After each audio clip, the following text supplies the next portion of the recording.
Percayalah, Dia punya cara dan waktunya. Renungan diinspirasi dari Injil Yohanes bab 4 ayat 43 sampai 54. Setelah 2 hari, Yesus berangkat dari sana ke Galilea, sebab Yesus sendiri telah bersaksi bahwa seorang nabi tidak dihormati di kampung halamannya sendiri. Setelah ia tiba di Galilea, orang-orang Galilea pun menyambut dia karena mereka telah melihat segala sesuatu yang dikerjakannya di Yerusalem pada pesta itu. Sebab mereka sendiri pun turut di pesta itu. Kemudian Yesus kembali lagi ke Kana di Galilea, di mana ia membuat air menjadi anggur. Di Kapernaum ada seorang pegawai istana, anak laki-lakinya sedang sakit. Ketika ia mendengar bahwa Yesus telah datang dari Yudea ke Galilea, pergilah ia kepadanya, lalu meminta dia datang dan menyembuhkan anaknya, sebab anaknya itu hampir mati. Kata Yesus kepadanya, "Jika kamu tidak melihat tanda dan mukjizat, kamu tidak percaya." Pegawai istana itu berkata kepadanya, "Tuan, datanglah sebelum anakku mati." Kata Yesus kepadanya, "Pergilah, anakmu hidup." Orang itu percaya kepada perkataan yang dikatakan Yesus kepadanya, lalu pergi. Ketika ia masih di tengah jalan, hamba-hambanya telah datang kepadanya dengan kabar bahwa anaknya hidup. Lalu ia menanyakan kepada mereka pukul berapa anak itu mulai sembuh. Jawab mereka, "Kemarin siang pukul 1 demamnya hilang."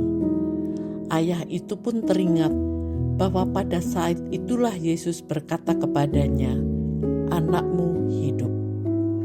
Lalu ia dan seluruh keluarganya percaya. Itulah tanda kedua yang dibuat Yesus ketika ia pulang dari Yudea ke Galilea. Demikianlah sabda Tuhan. Syukur kepada Allah.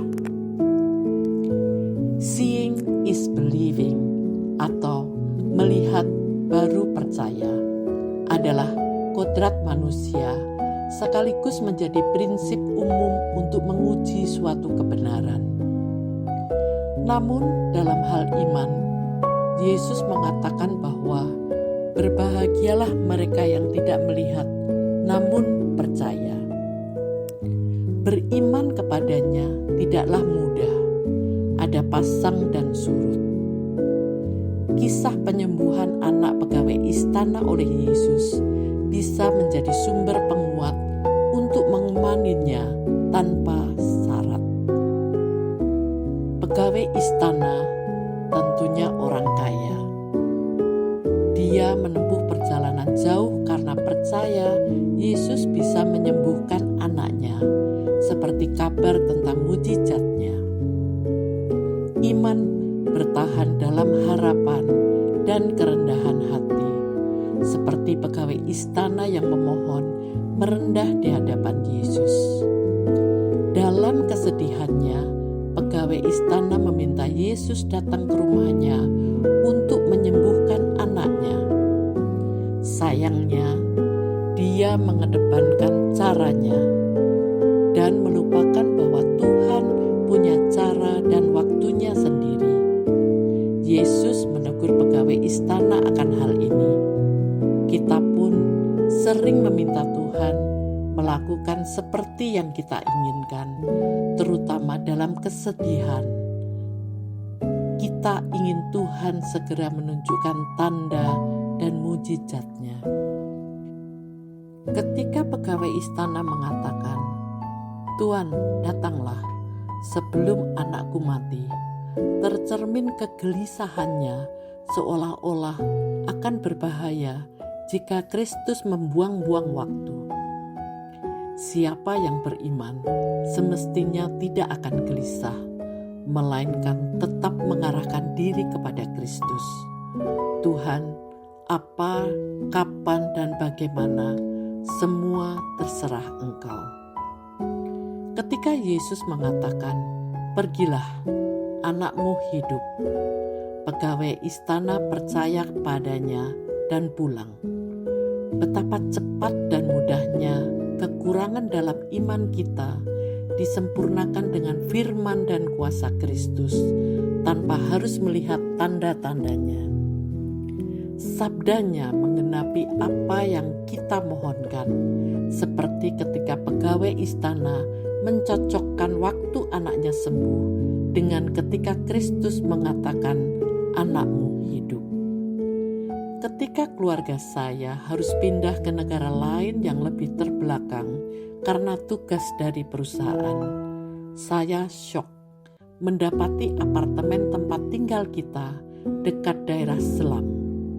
Saya ngeri akan kemungkinan menjadi korban kriminal. Namun, ternyata kita menerima banyak keramah tamahan dan pertolongan dari tetangga dari daerah selam ini. Look can be deceiving, artinya apa yang terlihat bisa menipu. Iman kepadanya adalah melihat dengan mata hati, yang kasat mata belum tentu tandanya. Marilah kita berdoa. Tuhan, Engkau telah memilih dan mencintai aku jauh sebelum aku ada. Tentu Engkau telah menyiapkan jalan terbaik bagiku. Mohon ampunan-Mu jika aku sering meminta Engkau menuruti kehendak-Ku, terutama ketika kegagalan, kesakitan, dan kesedihan menerpaku.